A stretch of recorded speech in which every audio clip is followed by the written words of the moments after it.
قحط میں مبتلا کر دیتا ہے۔ اللہ اکبر۔ آپ صلی اللہ علیہ وسلم نے فرمایا کہ جو لوگ عمل قوم لوط کرتے ہیں، فرمایا اللہ رب کریم ان پر لعنت فرماتا ہے۔ بے شک ایسے ہی۔ تو گویا کہ اس وقت جو تمام کی تمام بحث ہے وہ صرف زنا بالجبر کی طرف موڑ دی گئی ہے، جبکہ اسلام میں زنا بالرضا بھی ایک ایسا جرم ہے کہ جس پر سزا دی جائے گی۔ بالکل صحیح۔ اگر پاکستان کے قوانین میں ان جرائم پر کوئی سزا نہیں ہے، جی، اگر اسلامی قوانین میں ان پر کوئی سزا نہیں ہے تو کوئی نئی قانون سازی بھی کی جائے۔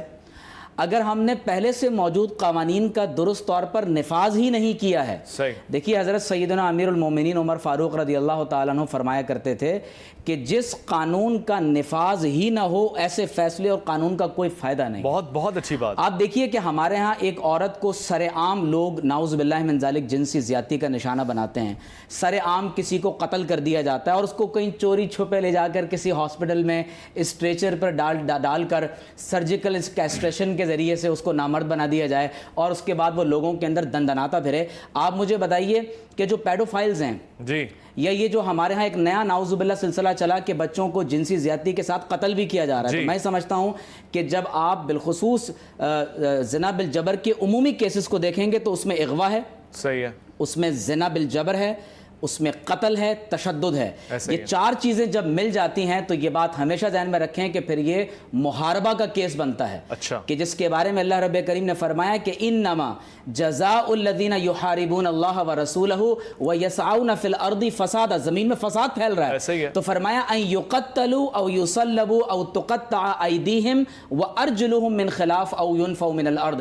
آپ کسی کو دردناک طریقے سے سر عام سزا تو دے کر دیکھیں، جرم سر عام ہوا ہے اور اس کو سزا آپ ایک آپریشن تھیٹر لے جا کر سرجیکل کیسٹریشن کی طرف جا رہے ہیں۔ غلط تاثرات جائیں گے۔ دیکھیے قرآن مجید میں اللہ رب کریم نے جہاں زنا کی سزا کو بیان کیا تو اللہ رب کریم سورہ نور میں خود فرماتے ہیں کہ وَلْيَشْهَدْ عَذَابَهُمَا طَائِفَةٌ مِّنَ الْمُؤْمِنِينَ، فرمایا کہ جب زانی اور زنا کرنے والی عورت کو سزا دی جا رہی ہے سر عام، تو فرمایا کہ پھر اہل ایمان کا ایک گروہ اس سزا کو دیکھے گا۔ کیوں؟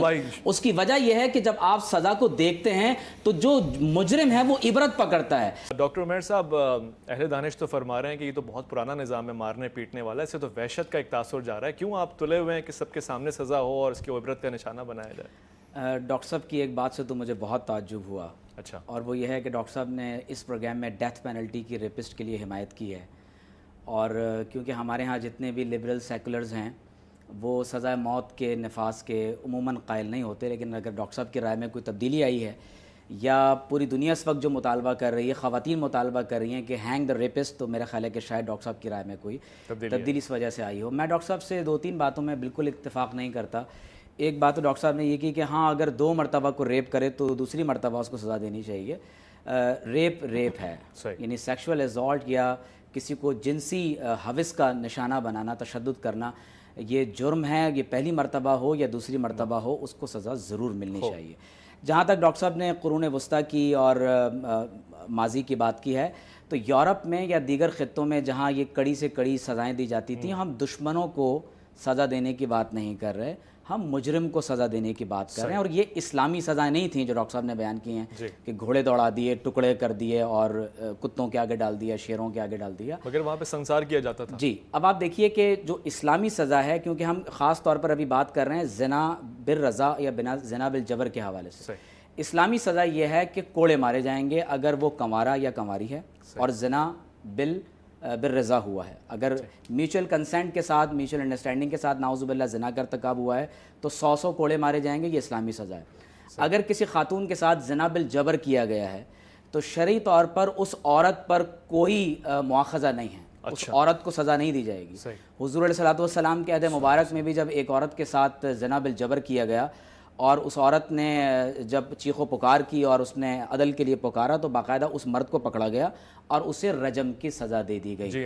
آپ دیکھیے کہ پاکستان میں بالخصوص یہ جو کیسز بڑھ رہے ہیں اس کا سب سے بڑا سبب مغربی طرز زندگی کے اثرات کا پاکستان پر غالب آنا ہے۔ آپ دیکھیے کہ 2 طرح کی چیزیں ہیں، یا تو لوگ جنسی حیوان بن رہے ہیں یا معاشی حیوان بن رہے ہیں۔ جب اللہ تبارک و تعالیٰ کا خوف دل سے نکل جائے گا، آخرت کی فکر کو انسان بھلا دے گا اور وہی کی روشنی میں خیر اور شر کا تعین نہیں کرے گا، صرف اس کی زندگی کا مقصد لذتیت اور محض اپنی نفسانی خواہشات کی تکمیل ہی رہ جائے گا، تو پھر اس کے آگے ماں بہن بیٹی کی کوئی تمیز باقی نہیں رہ جاتی۔ آپ دیکھیے کہ یورپ میں تیزی کے ساتھ اس وقت انسیسٹ بڑھ رہا ہے۔ انسیسٹ کیا ہے کہ اپنے قریب ترین محرم رشتوں میں نعوذ باللہ من ذالک لوگ زنا کا ارتکاب کرنے لگے۔ تو اسی طرح ایک اور بات کی طرف میں توجہ دلاؤں جو اسی بات کا ایک پورشن ہے، وہ یہ ہے کہ L G B T rights اور باڈی رائٹس کی اس وقت دنیا کے اندر بات ہو رہی ہے۔ یعنی ہمارا سارے کا سارا زور اس وقت اس بات پر ہے کہ لڑکی کی مرضی سے زنا نہیں ہوا، اس لڑکے کی مرضی کے ساتھ، یعنی مرضی کے بغیر زنا کا ارتکاب کیا گیا۔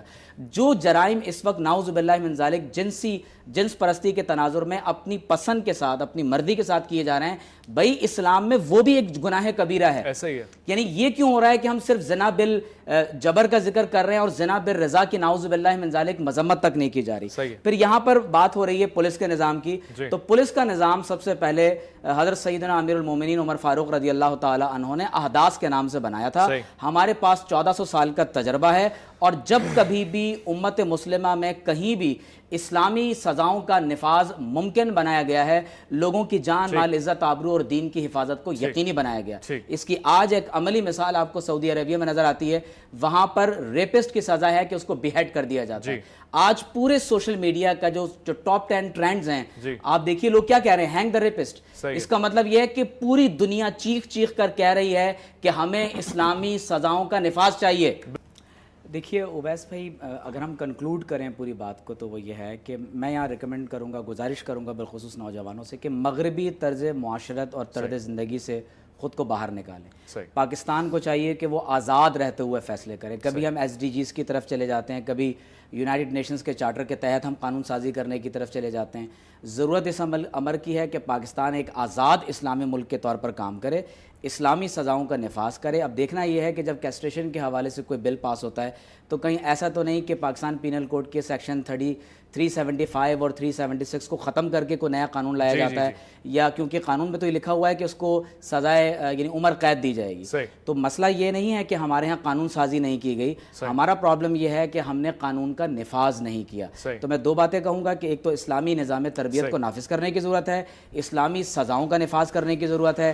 اگر آپ اسلامی سزاؤں کا نفاذ نہیں کریں گے تو اسی طرح سے عزتیں اور عصمتیں چوک پر لوٹی جاتی رہیں گی، اور جرم دنیا کے کسی بھی خطے میں ہو وہ جرم ہوتا ہے۔ مسئلہ اس وقت پیش آتا ہے کہ جب ہم اس جرم کے اوپر سزا کا نفاذ نہیں کرتے، اور جب تک سزا کو سر عام نافذ نہیں کیا جائے گا، مجرم کو عبرت کا نشان نہیں بنایا جائے گا۔ پاکستان میں دہشت گردی کا آپ ریشیو دیکھیے کس قدر بڑھ گیا تھا، بالآخر جا کر جب سزائے موت کا نفاذ کیا گیا ہے تب کہیں جا کر پاکستان میں دہشت گردی کنٹرول میں آئی ہے۔